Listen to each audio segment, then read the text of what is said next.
Basahin natin yung verse natin sa Hebrews chapter 10. Hebrews chapter 10 verses 23 hanggang 25. Basahin ko muna sa English. Let us hold unswervingly to the hope we profess. For he who promised is faithful. And let us consider how we may spur one another on toward love and good deeds, not giving up meeting together as some are in the habit of doing, but encouraging one another, and all the more as you see the day approaching. Siguro basahin natin sa Tagalog. Okay? Magpakatatag tayo sa ating pag-asa at huwag nang mag-alinlangan pa, sapagkat tapat ang nangako sa atin. Sikapin din nating gisingin ang damdamin ng bawat isa sa pagmamahal sa kapwa at sa paggawa ng mabuti. Huwag nating kaligtaan ang pagdalo sa ating mga pagtitipon gaya ng nakasanayan ng iba. Sa halip, palakasin natin ang loob ng isa't isa. Lalo na ngayong nakikita nating malapit na ang araw ng Panginoon. Ang title muna natin is What makes a community Christian? Nurturing a Christian community. Unang-una gusto ko sabihin, hindi tayo nagtatayo ng religion dito sa Muntalban. Ng another religion. Okay? So, at hindi ko plano na maging next na senior, ako naman ay senior generoso, ganon. Wala tayong plano noon. So, hindi tayo nagtaratag ng panibagong religion. Tayo, Joel, ay bumubuo ng isang Christian community. Ang pinaka-religious affiliation natin, of course, Christianity. Dahil hindi tayo Muslim, hindi tayo Buddhist, hindi tayo ano pa man. Tayo ay nasa Christian na umbrella. Pero huwag niyong sabihin, huwag niyong isipin na parang, ano kami, kayo ay mga Roman Catholic, kami ay mga born again. Ganun. So, ang sistema doon ay parang another religion. Hindi.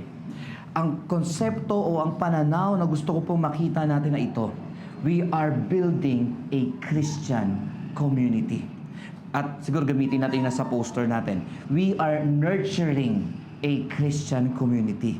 Ang pag sinabing nurture, ang nurture ay parang baby, na pag pinanganak ang baby, okay, hindi pwede na kumuha ka ng bote, kumuha ka ng isang lata ng gatas at mainit na tubig na nasa takore. Ano ba tawag doon? Thermos. At sabi mo sa anak mo, anak, pag nagugutom ka, nandito ang thermos, ito yung lata, may pambukas na rin dyan, ito yung bote mo. Banlaman mo na ng konti pag pangalawa na. Okay, anak, bahala ka na dyan. Hindi, worst na pwede mangyari dyan, magkasakit, at alam mo na, mapupunta kay Lord ng maaga yung bata. Kailangan nung baby ng nurture. Kailangan niya ang pag-aalaga ayon sa kanyang pangangailangan. So, dito po, ganung konsepto ng ano natin. Bakit natin kailangan? Okay, ang unang-unang tanong na gusto kong sagutin natin, bakit natin kailangan ng Christian community? Okay? Kasi ano number one, maraming tao, Kit, nawawalan ng pag-asa. Hindi lang halata. Tingnan mong katabi mo. Mukha bang may pag-asa yan? Mukha naman pastor, pero mukhang bibigay na eh. Okay? Ang isang tao, pag nawalan ng pag-asa, unti-unti nang may kakambal, may mga kapatid na tawagin yan. Magiging maasarin na siya, magiging depressed na siya, magiging angalites na siya, reclamites na siya. Kasi wala na siya nakikitang pag-asa. Naghahanap na lang siya ng idadamay. Gets? Ang sabi dun sa verse natin, let us hold unswervingly to the hope we profess. Ibig sabihin, bitawan mo na ang lahat, huwag mong bitawan ang pag-asa. Nandyan ba kayo? Amen ba? So dito sa Muntalban, yan ang gusto nating ibigay na mensahe, may pag-asa. Okay?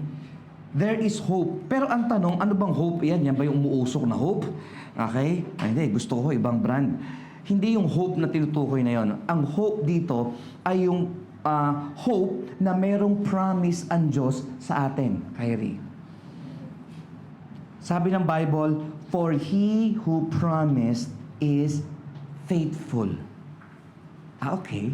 So, ang ibig sabihin pala nito, ang isang Christian na community, okay, may common na, may unity pa. Ang Christian community pala, unang-una, kailangan ng mga tao na bibigyan ng pag-asa. Pero minsan, of course, narinig natin sa mga tahanan natin, minsan sa mga kapitbahay, nako, yung anak ko, wala ng pag-asa yan. Anyway, nako, kulit niya, wala ng pag-asa yan. Is there hope? Is there hope sa ganon? Actually, kapag sinabihan mo na mga bad words o mga cursing words sa isang tao, kung ano'y pag-asang natira sa kanya, kinukuha mo pa. Halimbawa, hindi ako bibigay, hindi ako mag-give up sa buhay ko. Tapos paglabas niya, ikaw wala kang kwenta, yung natira niyang pag-asa na ayaw niyang bitawan. Wala nga talaga, mag-give up na talaga ako. Sabi ng kapitbahay ko, wala akong kwenta eh. Di ba? Pag nawalan ka ng pag-asa, nako, believe me, mandadamay ka. Wala ka ng, hindi mo pa plano ng future mo. Bahala na kung anong mangyari. Bahala na si Batman. Pero pag may pag-asa ka, Eunice, pag may pag-asa, kasi negative yung una no? Pag may pag-asa ka, Eunice, kaya mong ngitian yung problema. Tama ba? You can face the problem even if the problem. Di ba? Kasi may pag-asa ka eh. Ano ba, Janet? Pag may pag-asa ka, kahit na pinaka-problemado, walang kwenta, talagang napakalaking problema, ay hindi. Meron pa rin. Kasi bakit? Ang kaibahan ay, kahit malaki ang problema mo, million times na mas malaki ang Diyos. And that's a problem with people. Minsan sa sobrang talino ng tao, sa sobrang kaya mag-isip at mag-logic at talagang interpolate pa lahat-lahat, nakalimutan yung isang malaking factor. Nasaan ang Diyos doon sa pag-iisip mo? So overthinking naman ginagawa at minsan ayaw na mag-overthink, bahala na. Denial naman, wala akong problema. Pero we are building a Christian community. At ang Christian community na yon, may pag-asa, number one, may pag-asa mula sa Diyos. Sabi nyo nga, may pag-asa mula sa Diyos. May pag-asa mula sa Diyos. Tingnan mo ang katabi mo, sabi mo sa kanya, may pag-asa mula sa Diyos. No. Kahit na, okay, konting application mo na. Mag-isip kayo ng dalawang pinakamalaking problema nyo ngayon. Okay, huwag nyo tingnan ng katabi nyo na parang siya yun. Alam ko na. Okay. Tapos, i-match nyo doon sa kakayanan ng Diyos. Sa palagay nyo kayong dalawang pinakamalaking problema nyo na yan, hindi kayang tugunan ng Diyos. Kaya naman, kaso nga lang, gagawin ko na lang ng paraan. Ang tagal ng Diyos eh. Ang bagal pa ng Diyos. So as you can see, minsan pinapakailaman natin ng Diyos. Now, sa palagay nyo kaya, kung hindi kaya gustuhin ng Diyos na masolusyonan yung problema mo, of course, sasagutan naman doon, imposible hindi gustuhin ng Diyos na solusyonan ang problema mo kasi mahal ka niya. Sino naniniwala ito na mahal siya ng Diyos? Sino naniniwala kahit makulit tayo, mahal tayo ng Diyos? Okay? Sino naniniwala ito na makulit ang katabi niya, mahal din ng Diyos yan? Di ba? So, what makes a community Christian? May pag-asa mula sa Diyos. That's number one. Verse 24, basahin natin ulit. And let us consider how we may spur one another toward love and good deeds. Ang pangalawa pala, hindi lang hope, kundi meron ding love. Ano yung love?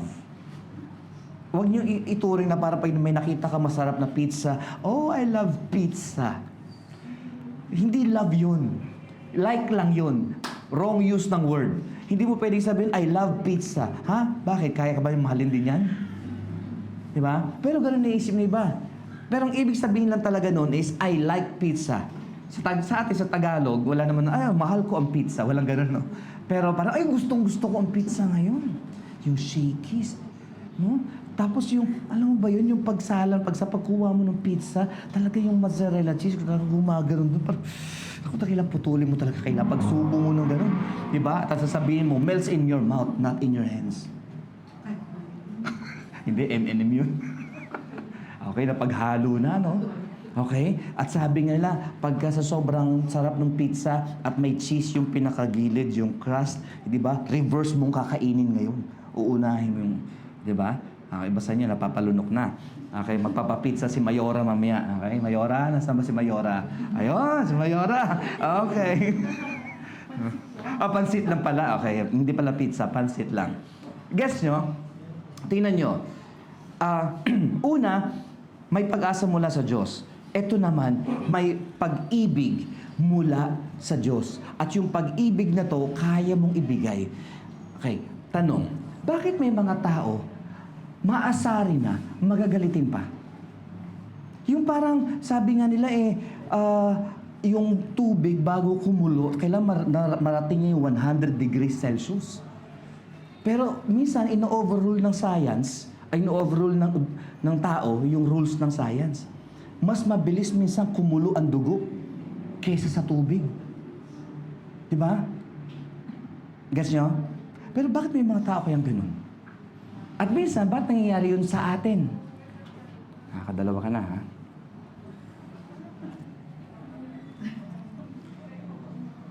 Tatlo na. Sige, apat lang, ha? Parang binibilangan ba? It happens. Bakit? Minsan hindi naman yung tao na kaharap mo ang kagalit mo eh. May iba kang kagalit eh. Pero since di mo maano yun, yung katabi mo ang aawayin mo. Ang tawag doon ay hugot. Mahusay tayo dyan. Tapos kukunin natin yung cellphone natin, pupunta ka sa app ng Facebook. Meron dyan. Kala mo naman ang bait-bait. O, di ba? Tapos nabasa ngayon mga kaibigan mo, ha? Sino yan? Ako, kwentuhan na kayo ngayon sa Facebook. Yung iba naman, namimiesta lang sa inyo. Di ba? Ay, naku, ganito pala. So as you can see, saan nanggaling lahat yung mga yun? Alam nyo, ang basic na sagot dyan na ito, wala ng pag-ibig sa puso or kulang ang supply. Okay? Gets nyo ako? Kulang ang supply. So, okay. Big picture tayo.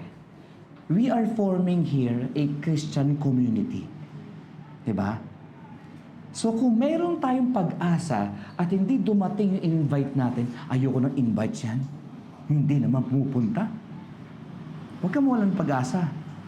Minsan, yung invitation ay isa sa mga pamamaraan para ma-encourage mo yung tao. Ang sabi nga rito, how we may spur one another on toward love and good deeds. Ang kailangan pala, hindi maging religious ang dating din. Na parang, tayo, mag-church tayo. Samahan natin nung mga simpleng fellowship na magkakakwentuhan. Sarap magkwentuhan, di ba? Di ba ikaw? Sarap magkwentuhan, di ba? May chichirya, gano'n. Kailangan may gano'n eh. Or kung hindi magpagkain, sports. Or manood tayo ng, wala lang, mag-picnic tayo, mag-outing tayo. Oh, maraming resort dito sa Montalban, di ba? Dami rito. Oh, mag-outing tayo next time. Di ba? Okay? Kailangan we must spend, hindi siya religious, pero may spiritual meaning siya. Okay? Habang nag-swimming ka dyan at nalulunok mo na yung inihian na swimming pool, di ba ang saya? Tapos, wala lang, nandun lang kayo, kung ka ng tapos, maliligo ka ng gano'n, nasa swimming pool. Ang sense ay nagkikwentuhan tayo. Kasi iba yung may connection na gano'n, di ba, Kati? Alam niyo bakit ang mga chismosa dumadami? Alam niyo kung bakit? Ay, wag yung sabihin ako, parang yung tingin niyo kasi parang hindi niyo alam. Alam niyo. Hindi niyo na na-identify. Pero ba't dumadami ang mga chismosa? Ano bakit? Nag-i-enjoy sila sa kwentuhan. Kaya yung mga chismosa, ano yan? On the look yan ng bagong balita para maikwento siya. Siya ang bida sa araw. Oy, nako, alam nyo ba? Meron siyang desire lagi. Kailan may, pag pumunta ako sa tambayan ng mga chismosa, kailan may bago akong sasabihin. Kaya anong gagawin niya? Mangangalap yan. May purpose siya. Okay? Pero nangyayari ang fellowship sa mga chismosa. Medyo hindi nga lang maganda yung ginagawa nila. Of course, alam naman natin yon. Pero ang point ko ay, di ba, meron silang pinagkakaisahan. Ito, alam ng mga tao na yung pag-inom ng alak, nakakasira sa kalusugan yan. Pero bakit ginagawa pa rin? Ang mahal-mahal ng Starbucks. Pero yung mga kabataan nandun, yung mga magka-business nandun, at kahit na 160 ang isang kape na pwede ka na bumili ng isang pakete at talagang magpuyat ka kape dyan, 160 lang. Pero bakit gumagasa sa isang inuman lang? Kasi bakit? Sabi nga nung nabasa kong article, ang Starbucks, hindi kape ang product niya. Ang pinaka-product ni Starbucks ay lugar na pwede kayong magkwentuhan. Di ba? At yung linya nung panahon ng mga Apo Hiking Society sa San Miguel Beer, anong linya nila? Iba na ang may pinagsamahan. Pero ano yung product? Pero anong pinupromote? Yung product ba? Hindi yung product ang pinupromote, kundi yung pagsasama. Di ba? Tingnan nyo, anong commercial ang may isip nyo na nag-iisa lang siya at malungkot siya habang tinutungga niya yung ano niya? Walang ganun. Karamihan, masaya sila, party, di ba? Kwentuhan, masaya sila, nakasulampak yung mga puwet nila doon sa kutsyon at nagkikwentuhan at kung anong product ang ginagamit nila. Ang picture lagi, magsama-sama tayo ng masaya gamit ang produkto na to. Pero again, yung product doon ay secondary lang. Ang pinakapang buy-in ay yung pagsasama. Sa church, ganun din. There is no Christian community kung magkakagalit ang mga members sa church. Pero pag may pinagsamahan, yung para bang kakakita mo lang kay Mia, ginulat mo siya last week, ginulat mo ulit siya ngayon, at ang saya. Eh si Mia, every Sunday ginugulat kayo, nagugulat naman. Diba? Alam niyang gugulatin ko siya, nagugulat pa rin. Okay, pero hindi niya alam, ginugulat ko talaga siya, Eunice. Kaya, okay, attend ka sa Sunday ulit na para gulatin kita, ha? Yung samahan, mga kapatid, listen here. Kailangan natin i-form sa Christian community na to ang samahan. Okay?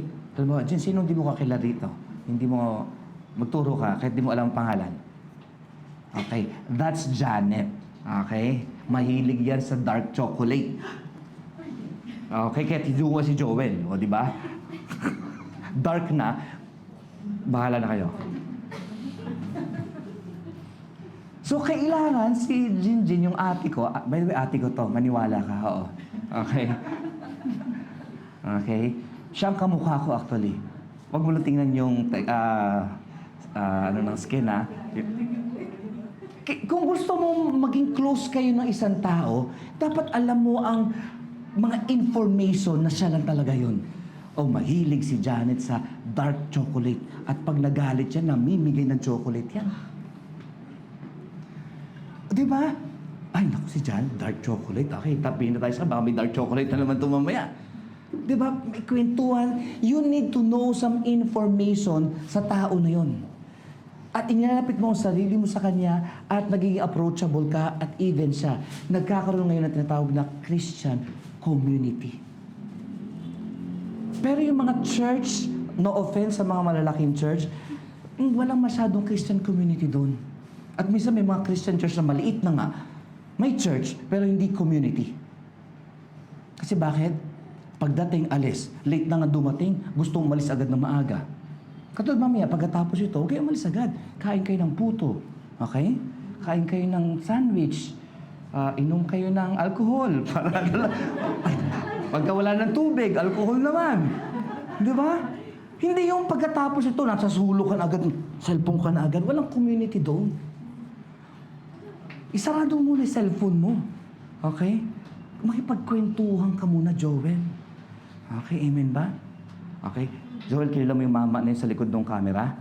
Ayan. Alam mo yan? Ang pangalan niyan ay Kyrie. Okay, hamunin mo ng basketball yan. Tama-tama, hindi naglalaro ng basketball yan. Okay, pangalan niya lang ang mukhang basketball. Okay, naglalaro ka naman, di ba? Hindi taon mo, alam ko. Sinulaan ko lang. Totoo pala. O, di ba? Chess ka, di ba? Chess ang mga ano mo? Badminton. Parang hindi maganda yung pangalan ng badminton. Ha? Dapat, palitan yan eh. Ang ibig ko lang sabihin ay, what you see sometimes is not what you get. Matangkad to. Mahilig sa basketball yan. Hindi, sa badminton mahilig yan. Pero hindi mo malalaman unless you ask the person, lapitan mo at tanungin mo. Tama ba? Kian. Si Kian yan, mahiyain yan. Di ba? Pero pag nakakwentuhan mo yan, ang daldal din yan. Di ba? Ano favorite food mo, Kian? Ha? Munggo? Buto? Puto. Magdiwang ka at magsaya. Isang bilaong puto ang nandyan sa labas. O, di ba? So, kung gusto mong maging close kay Kian, alam mo na. Pag pupunta ka sa bahay nila Kati, magdala ka ng... Huwag mo nang isama yung asawa. Kutsinta. Iba iniisip ng iba eh. Sino asawa ni Puto? Si Kutsinta. Di ba? Huwag mong dalhin yung ayaw ni Kian. Anong ayaw mong pagkain, Kian? Ha? Isda. Na kung magalit ka kay Kian at ayaw mong kumain siya ng pasalubong mo, magdala ka ng isda.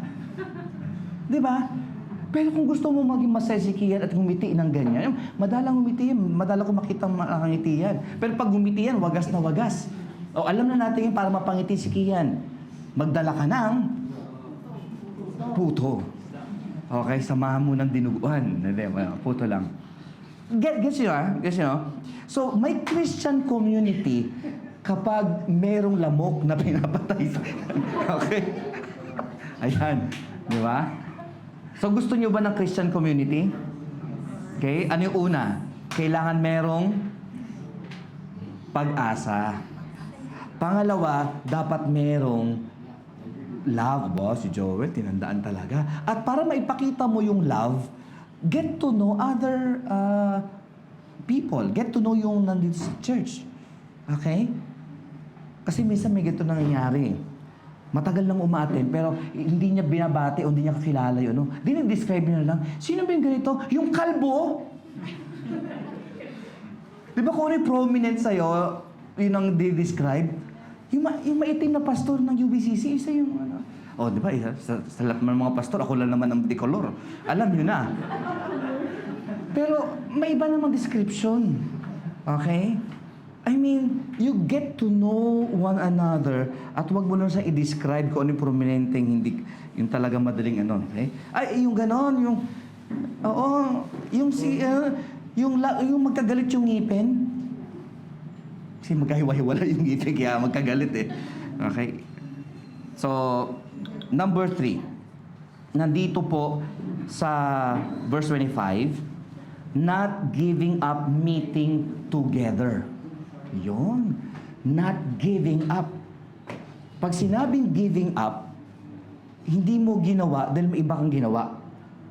At hindi sa'yo importante, kaya may iba kang ginawa. Pero itong araw na to, importante sa ating lahat to. Bakit? Nagsama-sama tayo eh. Sa Tagalog, basahin ko sa Tagalog verse 25. Huwag nating kaliligtaan ang pagdalo sa ating mga pagtitipon. Okay? Kung gusto mo makita si Kian, attend ka ng church. Misa nga lang umattend niya si Kian, hindi pa hanapin. At ikaw naman, kung ikaw si Kian, huwag mo ipagdamot ang presensya mo. Ako lang naman ang wala, bahala na sila man doon. Hindi, huwag mo ipagdamot yung attendance mo sa church. Eunice, Wala naman ako assignment, tita ko naman ang kumakanta eh. Wala naman akong gagawin doon. Hindi, yung i-offer mo ang sarili mo to be a friend or to be a brother or a sister in the Lord ay isang magandang way para ma-form ang Christian community. Kapag tayo ay naging gawin natin na pala absent tayo sa church, ipinagdadamot mo ang sarili mo. Kasi, example di ba, minsan pag ating ka ng church, minsan lalapitan ako ng mga member, Pastor, nasaan na si Kian? Ay, busy ata eh. Oh. Di ba, hinahanap yung isang kapatid na wala. So, yung nagtanong na yun ay may halong panghihinayang, Janet, kasi hindi niya nakita, ay, ganun ba, sayang, dumating pa naman, may dala pa naman akong... Di ba? Gets nyo? Huwag nyo ipagdamot. Kailangan mong ibigay freely ang time mo sa mga tao para makilala ka at makilala mo sila. Di ba? May isang kwento. May dalawang mama na umattend ng church. Hindi sila magkakilala at bago sila sa lugar. Okay, parang ganito. Parang next time siguro a week before mag-share tayo sa paligid dito. Abot tayo na sa December 3 po, meron po kaming dyan, baka gusto niyo po umattend. Okay? So, yung dalawang mama na to umattend ng church. Okay? Yung isa, umattend, hindi siya binati. Yung isa, wala ring bumati sa kanya. Umattend sila second week, Joel. Wala pa rin bumati doon sa isa. At doon sa isa, wala pa rin bumati. Sabi ng isa, aatin uli ako next week. Pag walang bumati sa akin, hindi na ako aatin. Yung isa ang sabi, walang bumati sa akin. Next week, may babatiin ako. Okay? Para mapasaya ko. At aatin uli ako para may mabati ako. Parang alam niyo ni sorry, di ba? Nagtagpo yung dalawa. Yung hindi binabati, nag-aantay. Sige, pag ito natapos tong gawain dito, hindi ako binati pa rin dito. Next week, wala na ako rito. Yung isa naman tingin, sino kaya pwede kong batiin? And then lumapit siya doon sa nag-aantay. Pareho silang masaya. Pero katulad ng kantang Pilipino, sino ang dakila doon sa dalawa? Sino ang tunay na? Huwag na. Sino ang dakila doon sa dalawa? Masaya isa, salamat atin for next week. Bro, next week kasi may bumati na sa akin. Yung isa naman, masaya din. Salamat atin next week para may mabati ako. Now, sino ang dakila dun sa dalawa? Hindi dun sa nag-aantay na batiin, kundi dun sa nagdi-desire na may mabati at may ma-encourage. Christian community is like that. Hindi ka ate ng church and then magsulampa ka dyan and then yung cellphone mo na walang kamatayan, tingin mo, and then after that, alis ka na naman, and then walang nangyari. Hindi. I-offer mo ang sarili mo. Medyo kapalan mo ang mukha mo to the point na ang goal mo is to encourage one another. Sabi nga rito, basahin ko liya. Huwag kaligtaan ang pagdalos ng ating mga pagtitipon gaya ng kasayan ng ilan. Sa halip, palakasin ninyo ang loob ng bawat isa. Oy, sabi ni ate ko, Janet, nandito ko. Nasaan ang dark chocolate ko? Diba? Pero demanding ka, pero masaya din yun, diba? Si Janet ngayon, next week, baka hanapan ako ni Ate Jean ng dark chocolate, baka pagdala. Joel, that time Burgos. Nandun ang mga bilihan ng mga dark chocolate na imported. Saan nga pala ba na Joel? Dumaan kami doon ng ate mo, hindi namin nakita eh. At tabi ng Goldilocks. Okay, baka lumipat yung Goldilocks. Yeah. Anyway. So, diba? Next week, dala mo ako ng dark chocolate, ha? Sabi ni Gigi kay Janet. Ano may gagawin niya? Sasabihin ni Joel, huwag mo natin umatin bukas. Umatin naman tayo last week. Sasabihin ni Janet, ay hindi pwede. Kailangan kong dalhin yung dark chocolate kasi naghahanap si Ate Jean. You see the motivation there? Gets nyo? Kahit na, kunyari lang Joel yun ha, kahit na ayaw ng asawa mo, pero meron ka na kasing form of commitment because of building up ng relationship. Kahit na tinatamad ka, kahit na pwede ka may ibang lakad na gawin, di ba? Kahit na gusto mo lang sumalampak sa sulok at manood ng Netflix at hanggang mamaga ang mata mo. Pero hindi, dahil mayroon akong inaasahan, may umaasa akin magdadala ako ng dark chocolate, a-attend ako ng church. At Isa lang yan sa mga reasons. So again, why do we need to build a Christian community? Number one, maraming tao nawalan ng pag-asa. Number two, we need to express the love of God na natatanggap natin sa Diyos. You cannot give what you do not have. Hindi ka pwedeng mamigay nang wala ka. So you receive the love of God and then you share the love of God. At yung pangatlo, yung magkaroon ka ng tinatawag dito na pagpapalakasan. Di ba? Yung, alam mo yun, yung desire mo na kailangan akong umatid. Kasi bakit? May nag-aantay ng dark chocolate o kaya si Kian. Kailangan ko umatid. Bakit? Magdadala si Tita Kit ng puto. Diba? Wrong motive man siya, sabihin na natin. Pero, it starts there eh. Gets niyo ako? Gets niyo ako? So, mamaya, habang kumakain tayo, pwede nyo pa i-discuss ito or whatever man. Basta, at least get to know mga dalawang tao galing dito. Walang problema doon. Pero gusto ko yung mas malalim na purpose. And what is that? We build a Christian community. And let's nurture one another with hope, with love, magpalakasan. Okay? Ano yung English ng palakasan? Okay, mang-encourage. Spur one another as long as it is called today. Amen ba, Mia?